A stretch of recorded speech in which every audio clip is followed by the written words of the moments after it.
Going live. We're gonna do the just tell. Oh yeah. We doing rise and fall of Waterhead boat. We're gonna do a disclaimer. The following film is the following film is meant for educational purpose only. We do not promote or condone the actions of these individuals mentioned or reported on in this documentary. Yeah, this is educational and this is for educational purpose only. We don't promote drugs or gang banging or violence. Let's go. Rise and fall of Waterhead. November 6th, 1988, 2:47 a.m., Interstate 44, Missouri. A white van cuts through the darkness at 68 miles per hour. Inside, Willie Childress grips the wheel while James McCarnes counts mile markers. They're hauling 1,100 pounds of pure Colombian cocaine. Street value, $14 million. In the game, they call it work. All right, y'all. Tonight, they're Got some moving people enough in the work to chat. supply every corner boy from some light Detroit bulb to St. chats. Louis for months. The speedometer needle hovers Rise and fall of Waterhead boat. Rise and fall of Waterhead boat. California Kingpin. at 68. Speed limit's 55. That 13 miles per hour is about to cost Brian Waterhead Bo Bennett his empire. Missouri State Trooper Michael Harrison sees the van blow past. Just another traffic stop. But when he approaches the vehicle, something's off. The nervous energy, the rehearsed answers. Websites your competitors don't want you to know. Part 2. All you do is go to this website, and it lets you find out exactly how. Then he spots it, a cellular phone. In 1988, that's like finding a briefcase full of hundreds. Whose phone is this? So y'all heard that back in 1988, finding a cell phone in the car was like finding a briefcase full of hundreds. Nobody had cell phones really. Only people had cell phones were doctors, lawyers, and dope ball ass street pharmacists. 1988. Silence. The trooper powers it on. In the memory, programmed like a digital confession, he finds a number. Arizona area code. It belongs to a 24-year-old kid from South Central who went from stocking grocery shelves to moving more weight than most cartels. A shot caller who linked the Cali cartel to American streets. A businessman who accidentally funded Death Row Records. See, in the game, they tell you never write nothing down, but nobody said anything about phone memory. Within 72 hours, that number would trigger wiretaps in 3 countries. Danish intelligence, Italian surveillance, DEA task forces. A year-long investigation would collapse into 13 days of controlled chaos. Brian Bennett thought he was untouchable, had the plug straight from Colombia, was pushing a ton of cocaine every 7 days, making $4 million a month, living that life. But every empire falls the same way, not from the big mistakes, from the little ones. 13 miles per hour too fast, one phone number saved. This is the story of how one traffic stop in Missouri exposed the first direct pipeline between Colombian cartels and American street gangs. How cocaine money built Death Row Records, and how Did you hear that boy say he was pushing a ton of cocaine every 7 days, boy? You know how much dope that is? A ton of cocaine every 7 days? That's some weight. That boy Waterhead Bo was moving that weight. All right, let's get back in the video, though. Kid called Waterhead Bo became the kingpin America forgot. 1963, Detroit, Michigan. 4 years before the Motor City would burn in the 1967 riots. Brian Bennett's born into chaos. Pops bounces before he can walk. Mom's, Minnie Finley, she's trying to hold it down with 7 kids in a house that's falling apart. Snow coming through the ceiling. Rats in the walls. Empty stomach nights when sleep's the only escape from hunger. The Bennetts ain't staying. Like 5 million other black folks during the Great Migration, they pack up everything and head west. Destination, South Central Los Angeles. See, that's why they say the South and the West is cousins, man. They had the Great Migration. Our family left the South and went to the West, man. You know what I'm saying? So I don't know why the West Coast cats try to act like they so much different from down South when they all their family down here in the South. The Great Migration. I got to keep stopping because this ain't my video, y'all. This video is from Hood Archives, so I gotta I gotta talk every 15 seconds or so. Angeles, Florence Avenue, where palm trees don't hide the poverty, just decorate it. 1975, Monroe High School, Sepulveda. They bust Bennett out to the suburbs. First time he sees how the other half lives. Manicured lawns, 2-car garages, kids complaining about the wrong color BMW for their Sweet 16. Back on Florence, his brothers Tony and Darren are already in the mix, slinging, banging, making that paper. But young Bo, he's different. Asthmatic kid who plays it straight, stocking shelves at the local supermarket, earn honest money, minimum wage, maximum struggle. Then 1983 happens. A Colombian named Mario Villabona Alvarado touches down in Los Angeles, fresh from Cali with connections deeper than the Mariana Trench. He's looking for someone, not just any corner boy or street soldier, someone with vision, someone who thinks in kilos, not grams, someone who understands that cocaine ain't just a drug, it's a business. Former DEA agent Mike Vigil recalls, the Colombians were strategic. They didn't just want distributors, they wanted CEOs. Villabona finds his CEO in the most unlikely place. A supermarket stockroom, the asthmatic kid from Detroit who everyone calls Waterhead Bo. Waterhead Bo, y'all. I wasn't no gangster, Bennett would later tell investigators. I was a businessman who happened to sell coke. By 1985, Bennett's moving weight through South Central like FedEx moves packages, organized, efficient, corporate. He studies the game like it's the stock market, supply and demand, distribution channels, risk management. While other dealers are fighting over corners, Bennett's thinking continental. I just made a $27 ebook in 2 minutes using AI. Watch how I did it so you can do it too. Here I am, a designer, and the cartels and American street gangs, wrong color BMW for their Sweet 16. Back on Florence, his brothers Tony and Darren are already in the mix, slinging, banging, making that paper. But young Bo, he's different. Asthmatic kid who plays it straight, stocking shelves at the local supermarket, earn honest money, minimum wage, maximum struggle. Then 1983 happens. A Colombian named Mario Villabona Alvarado touches down in Los Angeles, fresh from Cali with connections deeper than the Mariana Trench. He's looking for someone, not just any corner boy or street soldier, someone with vision, someone who thinks in kilos, not grams, someone who understands that cocaine ain't just a drug, it's a business. Former DEA agent Mike Vigil recalls, the Colombians were strategic. They didn't just want distributors, they wanted CEOs. Villabona finds his CEO in the most unlikely place. A supermarket stockroom, the asthmatic kid from Detroit who everyone calls Waterhead Bo. I wasn't no gangster, Bennett would later tell investigators. I was a businessman who happened to sell coke. By 1985, Bennett's moving weight through South Central like FedEx moves packages, organized, efficient, corporate. He studies the game like it's the stock market, supply and demand, distribution channels, risk management. While other dealers are fighting over corners, Bennett's thinking continental. The partnership's simple. Villabona provides the pipeline to Colombia's Cali cartel. Bennett provides the streets. They split profits down the middle. But this ain't some street corner operation. They're moving metrics that make Fortune 500 companies jealous. Michael Harry O. Harris, who would later use Bennett's product to fund Death Row Records, described it. Bo wasn't just pushing weight. He was redesigning the whole game.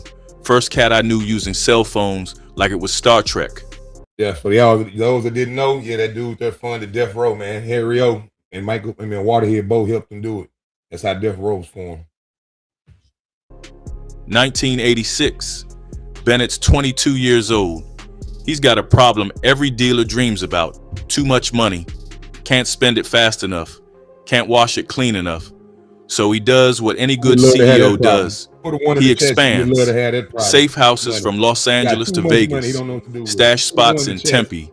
Got Money two wives, laundering put a through one in the check chat cashing now. spots. By 1987, he's got soldiers in 11 states. The network's so sophisticated, the DEA initially thinks they're tracking multiple organizations.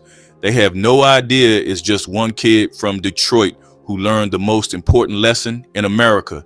It ain't about where you from, it's about who you know. And Brian Bennett, he knows Oscar. Plug. Connection, as they say, but we call it the plug. Nobody knows Oscar's real name. Not the DEA, not Interpol, not even Bennett. In the Cali cartel hierarchy, Oscar sits near the top. So y'all heard him say the Cali cartel. That was Pablo Escobar's ops. Pablo Escobar was from the Medellin cartel, and the Cali cartels was his ops. If y'all ever watched Narcos, y'all would notice I don't watch all Pablo Escobar stories, but yeah, the Cali cartels was Pablo Escobar main arch enemies. Kind of shot call-ons like corner boys move dime bags. When he speaks, cocaine flows. When he cuts you off, your whole operation dries up like the Los Angeles River in August. December 1987, Copenhagen, Denmark, the Savoy Hotel, room 1247. Bennett and Villabona are 5,000 miles from South Central, making calls that'll reshape the American drug trade. Danish intelligence officer Lars Anderson, who monitored the wiretaps, would later testify. They spoke in code, but the meaning was clear. They were ordering massive shipments, 2,000 pounds at a time. Birds, that's what they called kilos. Chickens, when they're being careful. On one intercepted call, Bennett tells Oscar, "I need 2,000 birds flying by Christmas." Oscar laughs. "You moving like that now, hermano? The street's hungry, Poppy. I'm just feeding them." The economics are ruthless in their simplicity. Oscar charges Villabona 10 grand per bird. 3,000 goes to Colombian farmers and cooks. 2,000 to Mexican transporters for crossing the border. Oscar pockets 5, clean. Villabona and Bennett flip each bird for 12 grand stateside. 2,000 profit per kilo. When you're moving 2,000 a week, that's 2 million in profit. Every 7 days, tax-free. Former LAPD detective Bobby Lutz remembers the scale. We'd bust dealers with maybe 5 or 10 kilos and think we did something. Then we started intercepting Bennett's shipments. 100 kilos, 200. It was like going from busting kids with firecrackers to finding nuclear weapons. The Missouri shipment that got popped, that 1,100 pounds, that was a Tuesday for Bennett's operation. Light work. But here's where it gets corporate. Bennett ain't out here playing Scarface. No flash, no violence, just business. He sets up front companies for his operation. Check cashing spots for washing money, trucking companies for moving products, even a limousine service, because sometimes you need to move VIPs with their work. Harry O. Harris, before he caught his own case, was buying 50 birds a week from Bennett. Bo ran it like IBM had departments. Y'all, those that missed it, Harry O. is one of the owners. He founded Suge Rowe's Death Row Enterprise. Harry O. was the real owner of Death Row before Suge Knight sued and stole it from when he went to jail. Distribution, accounting, security, even had an HR department, if you could call the cats who handled HR problems. March 1988, Aalborg, Denmark. Hell Nielsen's apartment. Villabona's Danish wife provides the perfect European hub. 7 bank accounts in Copenhagen. Clean Danish kroner flowing like water. They're washing money through Scandinavian banks while most dealers are still burying cash in their backyard. The wiretaps catch everything. Villabona arguing with Oscar about being $3.3 million behind in payments. Bennett arranging shipments to Detroit, Verona, and Martinez, coordinating deliveries. It's like listening to Amazon Logistics if Amazon sold cocaine by the ton. Special Agent John Comer, who wrote the 84-page affidavit for the wiretaps, said, "We'd never seen this level of sophistication from street-level dealers. They were operating like a multinational corporation." The Detroit connection is crucial. Bennett's people are moving 500 kilos to the Motor City, the same city he fled as a kid. Now he's flooding it with enough coke to keep every drug house in the D supplied for months. November 1988, Bennett's in Tempe, counting money, literally. Machines running 24/7 just to count the cash. He's got a problem. Too much paper, not enough ways to clean it. That's when Harry O makes a proposal. Not enough ways. He's got this idea, a record label, run by this cat named Suge Knight, former football player turned bodyguard. Too much money. They need funding, Knight. Clean money for a legitimate business. Bennett's response, music business? That's more crooked than the drug trade. Always. Everyone laughs, but Harry O's serious. Death Row Records was born from that conversation. That's how he started. Cocaine money funding what would become the biggest hip-hop label in history. The irony ain't lost on anybody. The same poison destroying black communities is about to fund the soundtrack of Black America. But Oscar's getting impatient.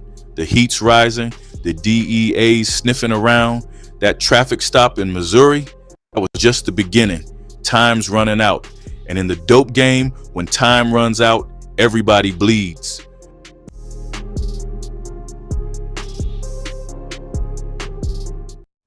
$74 free Shopify stores built for clients today already alone. Hey, listen, if you would like your very... Summer 1988, Las Vegas, the Mirage Casino. Bennett steps off his private jet wearing a $30,000 Rolex and a smile worth twice that. He's not even 25 yet, but he's moving like a Saudi prince. Penthouse suite, bottles of Cristal, $100 tips to the bathroom attendant. I got more keys in my trunk than you all got clothes on your back. That's Bennett at a South Central car wash. Mercedes-Benz gleaming, trunk full of birds. Not even trying to hide it anymore. When you're moving 52 tons of cocaine annually, paranoia gets replaced by something worse. Invincibility. His mother Minnie's house on Florence paid off. His sister Carmen, she owns a nail salon in Tarzana now. When you go down. Brother Darren, living in a Westwood high-rise, $3,000 a month rent. Bennett's taking care of everyone. The whole block eating off his plate. But here's the game within the game. While Bennett's playing Pablo Escobar, the real players are watching and taking notes. Stanley McCarnes, Bennett's lieutenant, would later testify, Bo was getting sloppy, flying to Denmark, talking on phones, showing off. In the streets, that's called hot, and hot boys don't last.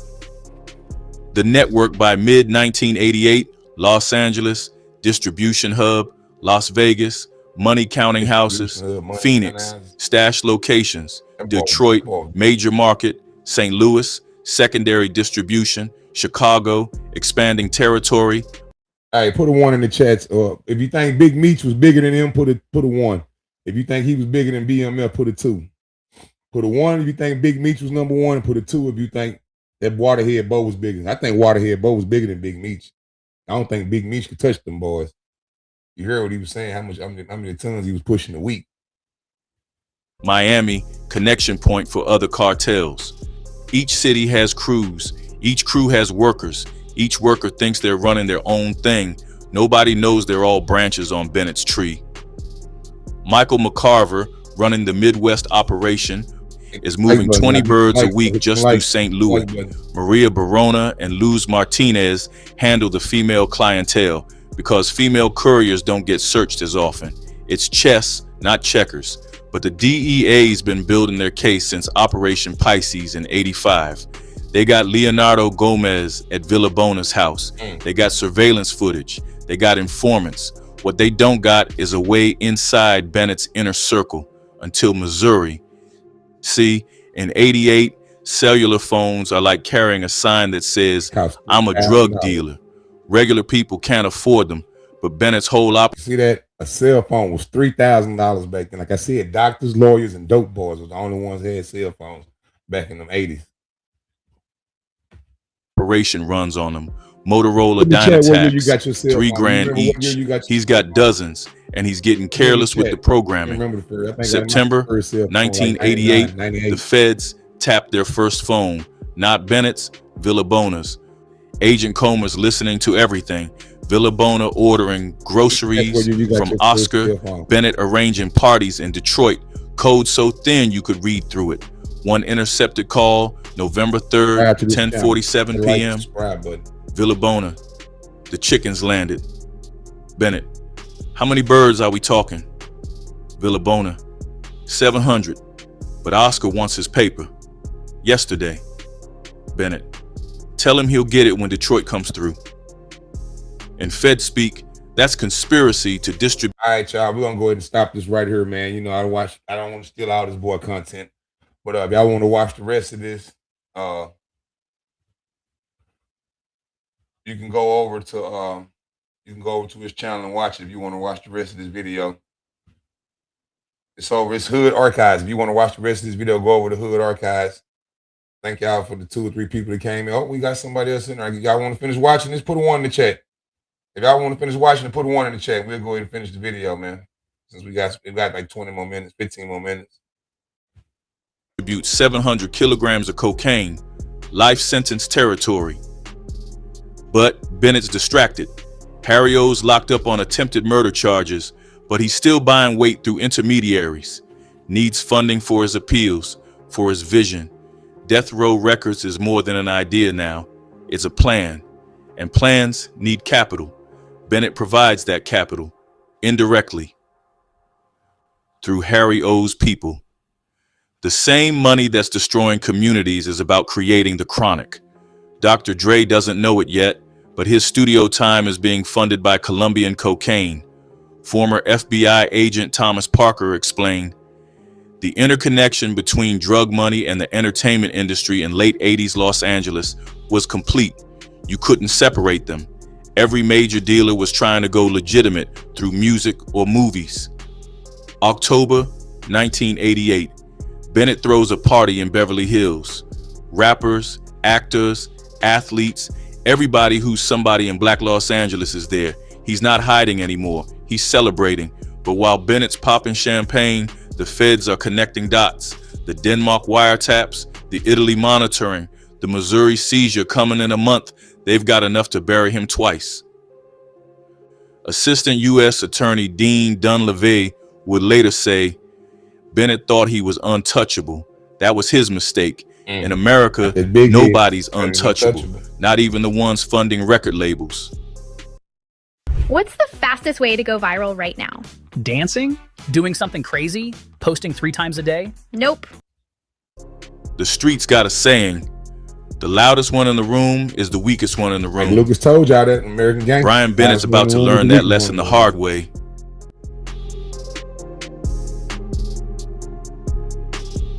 November 6th, 1988, 2:47 a.m., mile marker 247, Interstate 44, Missouri.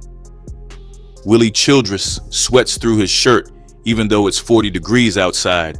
In the passenger seat, James McCarnes keeps checking the mirrors.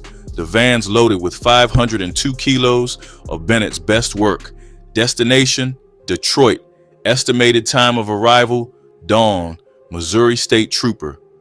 Michael Harrison's been on duty 6 hours. Quiet night, then he clocks the white van doing 68 in a 55 zone. What starts as routine becomes career defining. Harrison's been doing this 12 years. He knows fear when he smells it. When Childress consents to a search, panic making him stupid when he should have said no, Harrison finds duffel bags stacked like sandbags before a flood. Bust the whole program. Each one containing bricks wrapped tighter than Christmas presents. But it's the phone that changes everything. That Motorola with Bennett's Arizona number programmed in memory.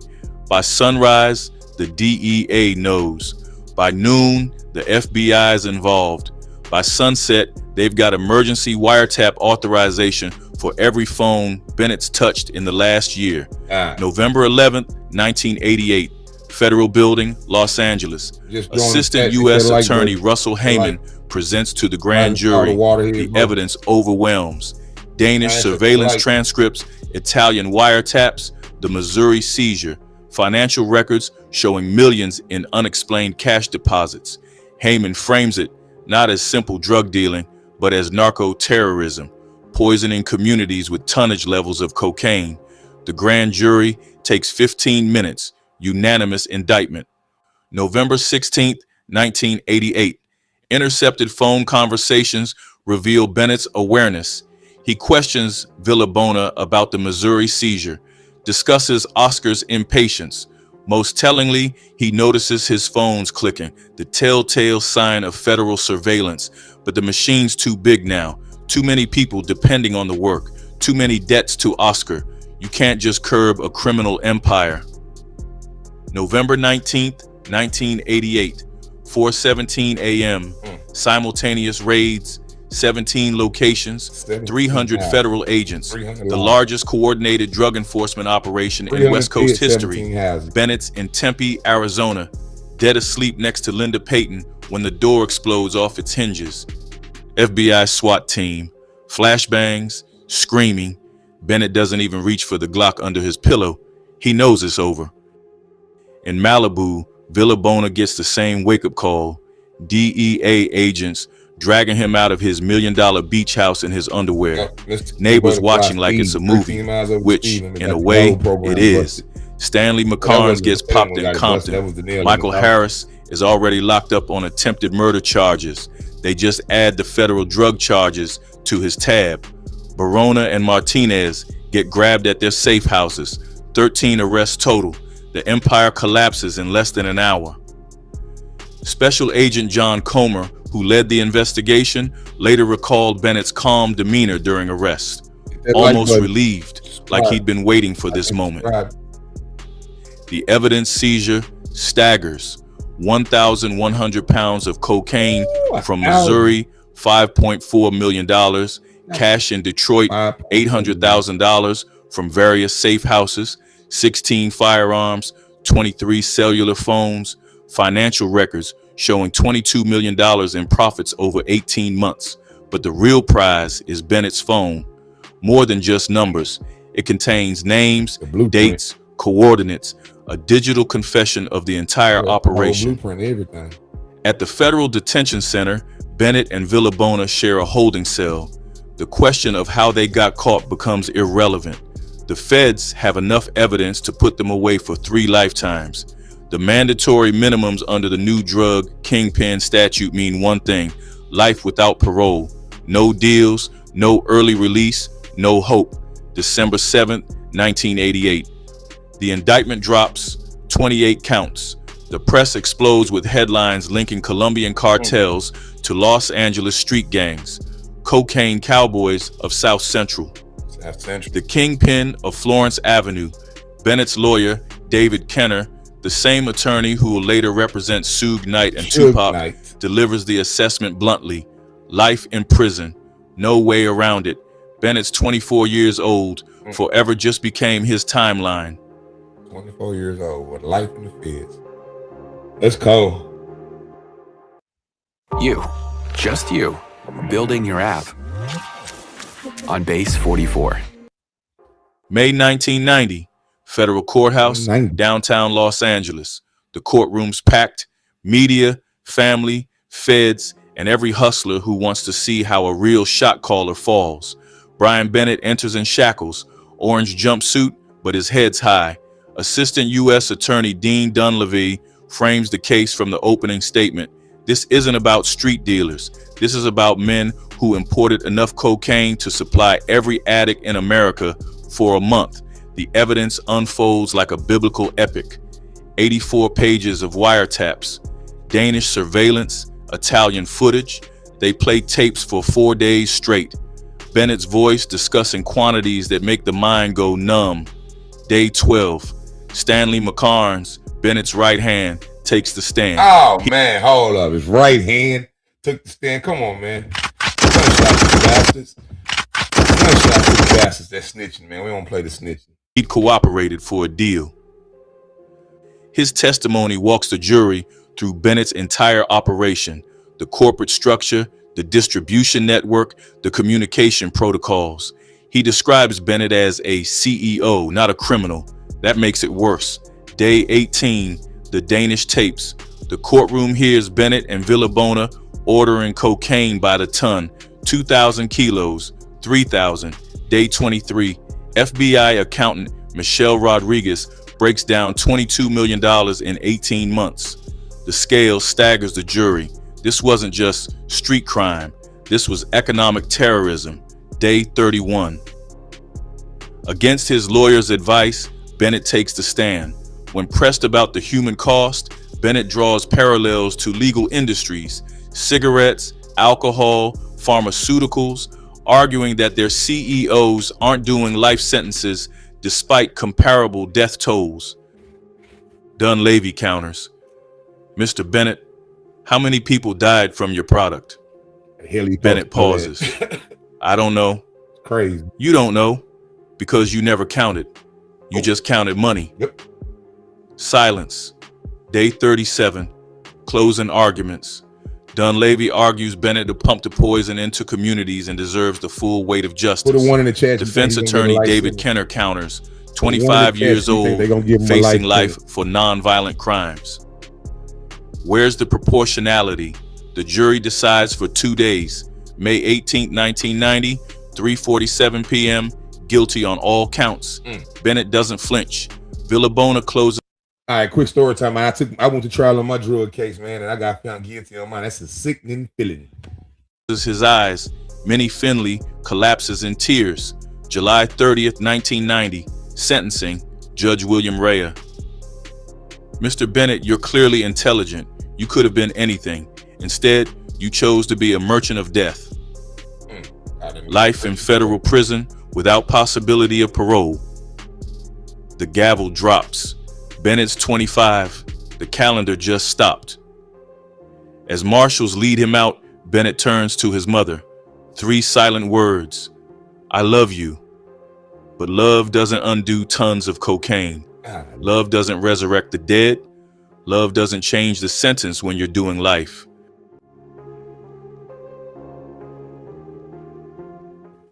(1991) Metropolitan. We're gonna cut that right there with the legacy. Hey, y'all 3 people that's watching, y'all go subscribe. You gotta let them subscribe and hit that like button on y'all way up out of here.